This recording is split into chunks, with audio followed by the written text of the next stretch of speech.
Next is most important, accept them as they R.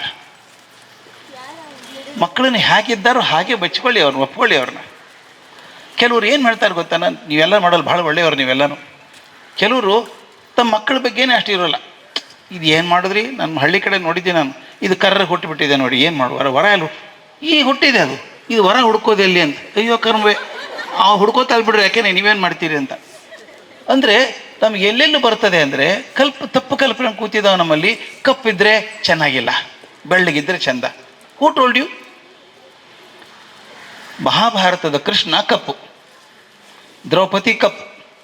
The most beautiful woman in the history ಈ Draupadi, and she was dark. ಯಾಕೆ ಕೃಷ್ಣೆ ಅಂತ ಕರಿತಾ ಇದ್ರು ಆಕೆನ. ಅಂದ್ರೆ ನಮಗೆ ಪರ್ಸೆಪ್ಷನ್ಸ್ ಹೆಂಗೆ ಬಂದಿದ್ದಾವೆ, ಎಸ್ಪೆಷಲಿ ಬ್ರಿಟಿಷ್ ಬಂದಾಗ ಜಾಸ್ತಿ ಆಯ್ತದು. ಬಿಳಿ ಚರ್ಮ ಇದ್ದರೆ ಚಂದ ಅಂತ ಯಾರು ಹೇಳಿದ್ರು ನಿಮಗೆ? ಚರ್ಮ ಬಿಳಿ ಇದೆಯೋ ಕಪ್ಪಿದೆಯೋ ನಿಮ್ಮ ಮಗು ಅದು ಅಲ್ವಾ? ಎತ್ತರ ಇದೆಯೋ ತೆಳ್ಳಗಿದೆಯೋ, ಅಯ್ಯೋ ನಮ್ಮ ಹುಡುಗ ಬರೀ ಪೀಚು, ಮೈ ಹಿಡಿಯಲ್ಲ, ತೊಂದರೆ ಇಲ್ಲ, ಅವ್ನು ಬಿ ಪಿ ಬರಲ್ಲ, ಶುಗರ್ ಬರಲ್ಲ, ಅವನು ಗಟ್ಟಿಯಾಗಿದ್ದಾನೆ ಅವನು ಅಲ್ವಾ? ನಾವು ಯಾಕೆ ಮಾಡ್ತೀವಿ ಅಂದರೆ ಮಗುನ ಹೇಗಿದ್ದಂಗೆ ಒಪ್ಕೊಳ್ಳಿ. It is your child. ಒಂದು ಘಟನೆ ಹೇಳ್ತೀನಿ, ಭಾಳ ಕೆಟ್ಟ ಘಟನೆ ಅದು, ಅಷ್ಟು ಸಂತೋಷದ್ದಲ್ಲ, ಬಟ್ ಅದು ಹೇಳ್ತೀನಿ ನಿಮಗೆ. ಸಣ್ಣ ವಯಸ್ಸಿಗೆಲ್ಲ, ದೊಡ್ಡ ವಯಸ್ಸಿಗೆ ಕೂಡ ಎಷ್ಟೋ ಜನ ಮಕ್ಕಳನ್ನು ಒಪ್ಕೊಂಡಿರೋಲ್ಲ. ನ್ಯೂಯಾರ್ಕ್ ಇದೆಯಲ್ಲ ಅಮೇರಿಕಾದಲ್ಲಿ, ನ್ಯೂಯಾರ್ಕ್ದಲ್ಲಿ ಮೇಯರ್ ಅಂದರೆ ಭಾಳ ದೊಡ್ಡ ಸ್ಥಾನ, ಅದು ದೊಡ್ಡ ಸ್ಥಾನ. ಒಬ್ಬರು ನ್ಯೂಯಾರ್ಕ್ ಇದ್ದರು, ನ್ಯೂಯಾರ್ಕ್ ಮೇಯರ್ ಇದ್ದರು. ಮೇಯರ್ ಹೆಂಡತಿ, ಒಬ್ಬ ಮಗ. ಅಮೇರಿಕಾದಲ್ಲಿ ಒಂದು ರೂಲ್ ಇತ್ತು ಮೊದಲು, ಕಂಪಲ್ಸರಿ 18 ವರ್ಷಕ್ಕೆ ಆರ್ಮಿಗೆ ಹೋಗಬೇಕು ಅಂತ, ಯುದ್ಧಕ್ಕೆ ಹೋಗಬೇಕು ಅಂತ ಇರ್ತಿತ್ತು. ಹುಡುಗ ಹೋಗಿದ್ದ 2 ವರ್ಷ, ವಿಯೆಟ್ನಾಂ ಕಡೆ ಹೋಗಿದ್ದ. ಈ ಮೇಯರ್ ಇದ್ರಲ್ಲ, ಅವ್ರಿಗೆ ಒಳ್ಳೆ ಅವಕಾಶ ಇತ್ತು ಮೇಲೆ ಪಾರ್ಟಿಯಲ್ಲಿ ಹೋಗೋದಕ್ಕೆ, ಉಪರಾಷ್ಟ್ರಪತಿ ಆಗೋ ಚಾನ್ಸ್ ಇತ್ತು. ಅದೆಲ್ಲ ಆಗ್ಬೇಕಾದ್ರೆ ಕಾಂಟ್ಯಾಕ್ಟ್ ಬೇಕಲ್ಲ ಎಲ್ಲರದು, ಪಾರ್ಟಿ ಫ್ರೆಂಡ್ಸ್ ಎಲ್ಲ ಇಟ್ಕೊಂಡು ಎಲ್ಲ ಮಾಡಿದರು. ಒಂದು ಡಿನ್ನರ್ ಅರೇಂಜ್ ಮಾಡಿದರು. ಆ ಡಿನ್ನರಿಗೆ ಪ್ರೆಸಿಡೆಂಟೇ ಬರ್ತಾರೆ ಅಂತ, ಪ್ರೆಸಿಡೆಂಟ್ ಹತ್ರ ಇದ್ದಾರೆ ಅಂದರೆ ಉಪರಾಷ್ಟ್ರಪತಿ ಆಗೋಕೆ ಅನುಕೂಲ ಆಗುತ್ತೆ ಅಂತ ಹೀಗೆಲ್ಲ ಮಾಡ್ಕೊಂಡು ಪಾಲಿಟಿಕಲ್ ಪ್ಲ್ಯಾನ್ ಮಾಡ್ಕೊಂಡಿದ್ರು. ದಿವಸ ಫಿಕ್ಸ್ ಆಗಿದೆ, ಟೌನ್ ಹಾಲಲ್ಲಿ ಸಾಯಂಕಾಲ 6 ಗಂಟೆಗೆ ಹೋಗಬೇಕು ಅಂತ ರೆಡಿ ಆಗಿದೆ. ಮೇಯರ್ ಮೊದಲೇ ಹೋದರು. ಮೇಯರ್ ಹೆಂಡತಿ ರೆಡಿ ಆಗ್ತಾ ಇದ್ದಾರೆ, ಮೇಕಪ್ ಮಾಡ್ಕೊಂಡು ಹೊರಡ್ಬೇಕಿನ್ನ. 5:30 ಆಗಿದೆ, 20 ನಿಮಿಷ ಬೇಕು ಹೋಗ್ಬೇಕಾದ್ರೆ. ಇನ್ನೇನು ಹೊರಡ್ಬೇಕಾದ್ರೆ ಫೋನ್ ಸಪ್ಳಾಯ್ತು. ಈ ಹೊತ್ತಿಗೆ ಯಾರಪ್ಪ ಮಾಡ್ತಾರೆ ಫೋನು, ಇಂಪಾರ್ಟೆಂಟ್ ಫಂಕ್ಷನ್ ಇವತ್ತು. 2 ಸಲ ಫೋನ್ ಆಯಿತು, ತೊಗೊಂಡ್ರು. ಮಗನ ಫೋನು. ಅರೇ ಯುದ್ಧದಲ್ಲಿದ್ದಾನಲ್ಲ ಮಗ, ಅವನು ಫೋನ್ ಮಾಡಿದ್ದಾನೆ. ಹೇಗಿದ್ದೀಯೋ ಅಂತ ಕೇಳಿದರು. ಅಮ್ಮ, ನಾನು ನ್ಯೂಯಾರ್ಕಿಗೆ ಬಂದಿದ್ದೇನೆ ಅಂದ. ಹೌದಾ, ಬಂದ್ಬಿಟ್ಟು ಹಾಗಾದ್ರೆ ಒಳ್ಳೆ ದಿವಸ ಬಂದಿದ್ದೇನೆ. ಹೇಗಿದ್ರು ಇವತ್ತು ನಿಮ್ಮಪ್ಪ ದೊಡ್ಡ ಪಾರ್ಟಿ ಕೊಡ್ತಿದ್ದಾರೆ, ಪ್ರೆಸಿಡೆಂಟೇ ಬರ್ತಾ ಇದ್ದಾರೆ, ಅದಕ್ಕೆ ಭಾಳ ಇಂಪಾರ್ಟೆಂಟ್ ಫಂಕ್ಷನ್ನು. ನಾವು ಮೈ ಟೀಮ್ ಈಸ್ ಕಂಪ್ಲೀಟ್, ನೀನು ಬಂದೆಲ್ಲ, ಸಂಭ್ರಮ ಕಂಪ್ಲೀಟ್ ಆಯಿತು, ಬಂದ್ಬಿಡು ಅಂದ. ಆ ಹುಡುಗ ಎಕ್ಸೈಟೆಡ್ ಆದಂಗೆ ಕಾಣಿಸ್ಲಿಲ್ಲ. ಅವನು ಹೇಳ್ದ, ಅಮ್ಮ ನಾ ಹೇಳೋದು ಸ್ವಲ್ಪ ಕೇಳಿಸ್ಕೋ, ನನ್ನ ಜೊತೆಗೂ ಫ್ರೆಂಡ್ ಇದ್ದಾನೆ. ವಿಯೆಟ್ನಾಂ ಯುದ್ಧ ನಡೀತಿತ್ತಲ್ಲ ಜೋರಾಗಿ, ಒಂದು ಬಾಂಬ್ ಎಕ್ಸ್ಪ್ಲೋಡ್ ಆಯಿತು ತಕ್ಕಂತ ಕಾಲ ಹತ್ರ. ನಾನು ಸತ್ತೇ ಹೋಗಬೇಕಾಗಿತ್ತು. ನನ್ನ ಗೆಳೆಯ ನಡುವೆ ಹಾರಿ ಬಂದು ನಾನು ಉಳಿಸಿದ. ಅವನಿಗೆ ಬಿತ್ತು ಪೆಟ್ಟು. ಆದರೆ ಏನಾಗಿದೆ ಗೊತ್ತಾ, ಆ ಪೆಟ್ಟು ಬಿದ್ದಾಗ ಅವನು ಎಡಗೈ ಎಡಗಾಲು ಎರಡೂ ಕತ್ತರಿಸಿ ಹೋಗಿದ್ದ. ಅವನ ಪಾಪ ಯಾರೂ ಇಲ್ಲ ಅವನಿಗೆ. ನಮ್ಮ ಮನೆಗೆ ಕರ್ಕೊಂಬರಲ್ಲ ಅವನ್ನ, ನನ್ನ ಪ್ರಾಣ ಉಳಿಸಿದ್ದಾನೆ ಅಂತ. ಅಮ್ಮ ಹೇಳಿದ್ಲು, ಕರ್ಕೊಂಬರೋ ಒಂದು 2 ದಿವಸಕ್ಕೆ ಕರ್ಕೊಂಬರ್ದ್ರೆ ಕರ್ಕೊಂಬ ಅಂತಂದ್ರೆ ಇಲ್ಲ ನಮ್ಮ ಜೊತೆಗೆ ಇಟ್ಕೋಬೇಕಂತ ಮಾಡಿದ್ದೀನಿ, ನನ್ನ ಪ್ರಾಣ ಉಳಿಸಿದವನ ಅಲ್ವ ಅವನು. ಅಮ್ಮ ಹೇಳಿದ್ರಂತೆ, ನೀವು ಹುಚ್ಚುಚ್ಚಾರ ಮಾತಾಡಬೇಡ, ನಾಳೆ ನಿಮ್ಮಪ್ಪ ವೈಸ್ ಪ್ರೆಸಿಡೆಂಟ್ ಆಗ್ತಾರೆ. ಸಣ್ಣ ಹುದ್ದೆ ಅಲ್ಲ, ಮನೇಲಿ ಇಂಥ ಹುಡುಗಿ ಇಟ್ಕೊಳಕ್ಕಾಗತ್ತೇನೋ, ಕೈ ಇಲ್ಲ ಕಾಲು ಇಟ್ಕೊಳಕ್ಕಾಗತ್ತ ಮನೇಲಿ? ಬೇಡ, ಅದೇ ಹುಚ್ಚುಚ್ಚಾರ ಮಾತಾಡಬೇಡ, ನೀ ಬಂದ್ಬಿಡು, ಬೇಗ ಬಂದು ರೆಡಿಯಾಗಿ ನಾನು ಕಾರ್ ಇಟ್ಟು ಹೋಗಿರ್ತೀನಿ, ಬಂದ್ಬಿಡು, ಟೌನ್ ಹಾಲಿಗೆ ಬಂದ್ಬಿಡು, ಅರೇಂಜ್ ಮಾಡ್ತೀನಿ. ಆ ಹುಡುಗನ ಕರ್ಕೊಂಬರೋದು ಮಾತ್ರ ಮಾಡಬೇಡ ನೀನು, ಗೊತ್ತಾಯ್ತಾ? ಅದ್ರ ಬಗ್ಗೆ ಆಮೇಲೆ ಮಾತಾಡೋಣಂತೆ, ನಾನು ಹೊತ್ತಾಗ್ತಾ ಇದ್ದೇನೆ ಸರ್ ಅಂತ ಹೋದರು. ಪಾರ್ಟಿಗೆ ಹೋದರು. ಪಾರ್ಟಿ ಜೋರಾಗಿ ನಡೀತಾ ಇತ್ತು, ಸಂಭ್ರಮ ಇತ್ತು.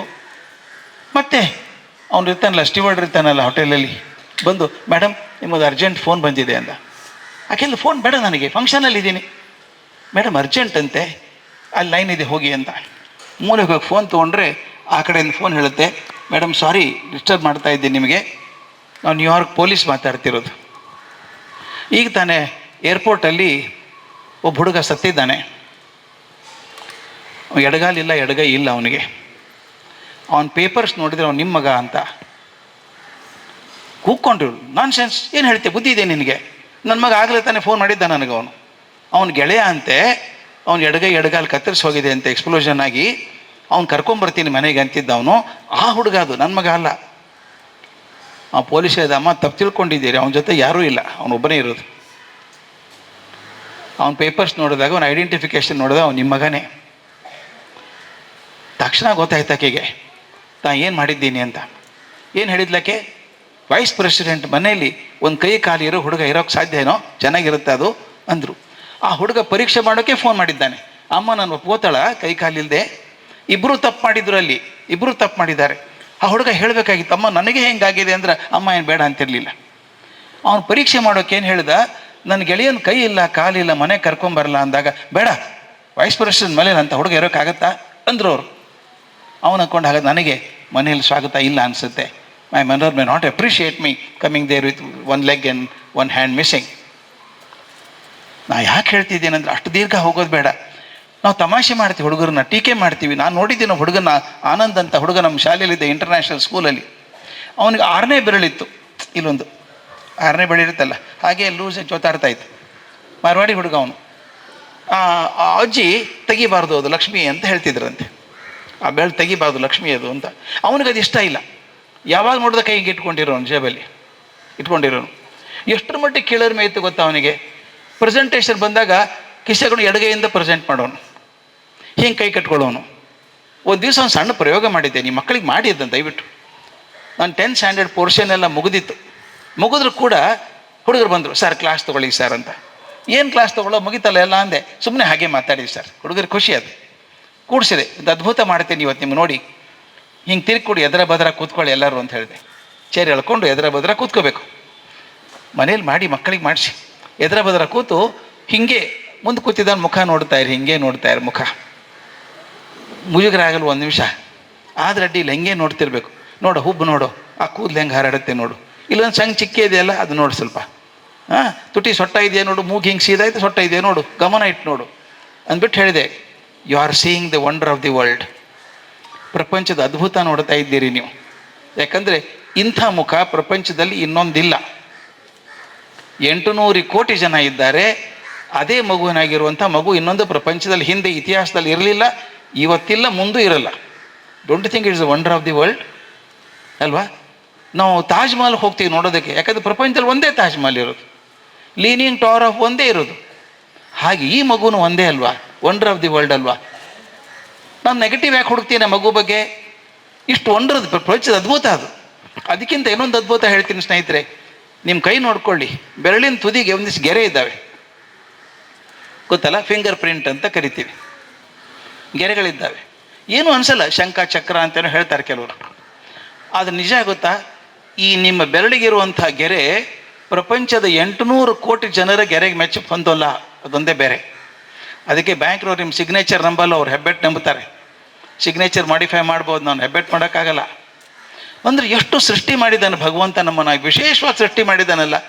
ನನ್ನ ಕೈ ಬೆರಳಿಗಿರುವಂಥ ಗೆರೆ ಕೂಡ ಇನ್ನೊಬ್ರಿಗಿಲ್ಲಲ್ರಿ, ಅದು ಮಗು ನಂದು. ಮಗು ನಂದು. Is it not a wonder of the world? ಪ್ರಪಂಚದ ಅದ್ಭುತ ಅದು. ಅದರಿಂದ ಅವ್ನು ಹೇಳಬೇಕು, ನೋಡು child, you are wonder of the world.